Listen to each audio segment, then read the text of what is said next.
Kinumpirma ng abogado ni Rufa May Quinto na may warrant of arrest ang aktres para sa kasong paglabag sa Securities Regulation Code. Magpapiyansa raw sila.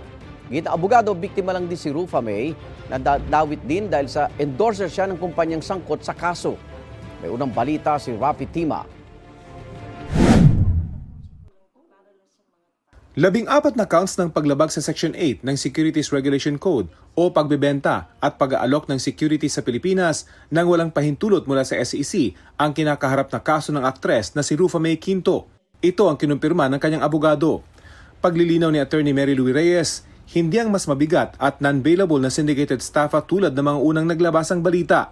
May standing na warrant of arrest sa client ko po. And yes po, she will face those charges po, including this na, mag-voluntary surrender siya. And magpo-post po kami ng bail for that.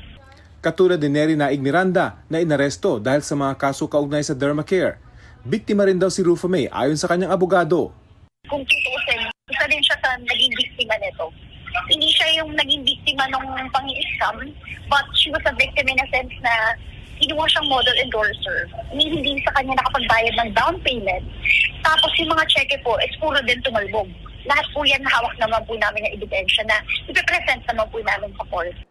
Pag-iisipan pa rin nila kung magsasampa ng kaso. Prioridad daw nila na makapagpiyansa ang kliyente na hindi raw nakadepensa sa fiscal level kaya nagulat sila na arrest warrant na agad ang kinakaharap. Samantala ayon sa BGMP, nasa ospital pa rin pero maayos naman ang kondisyon ni Nery na dinala sa ospital nitong nakaraang Biyernes. Alinsunod umano ito sa utos ng korte bilang tugon sa medical evaluation request ng kampo ni Nery. Sa Miyerkules, nakatakdang ibalik si Nery sa kanyang selda kaya posible raw na hindi pisikal na makadalo sa korte si Nery sa nakatakda umanong hearing sa Pasay RTC. Makipag-ugnayan po kami if possible na teleconferencing na lang ito and physical presence na lang ng lawyer niya.